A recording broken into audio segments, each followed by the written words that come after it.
काय सांगाल, काय पहिली प्रतिक्रिया आपली की तुमचं नाव जे आहे ते पहिल्या यादीत झालेलं आहे?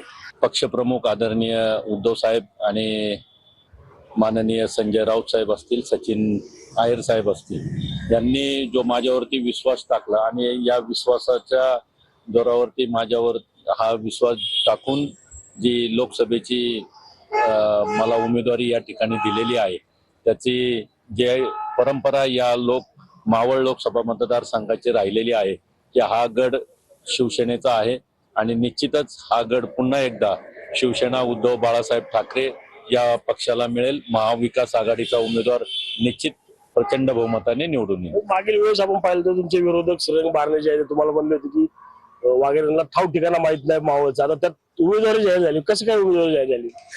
मला या ठिकाणी त्यांची म्हणजे हे वाटतं की अशा माणसाला जर मतदारसंघातला माणूस माहिती नसेल तर 10 वर्ष त्यांनी या मतदारसंघामध्ये कसं नेतृत्व केलं हा एक संशोधनाचा विषय आहे. त्यांच्याबद्दल मी काही जास्त बोलू शकत नाही का ते मोठे आहेत. असं असलं तरी आता आपण पाहिलं तर महायुतीचा अद्यापही उमेदवार जो आहे तो जाहीर झालेला नाही.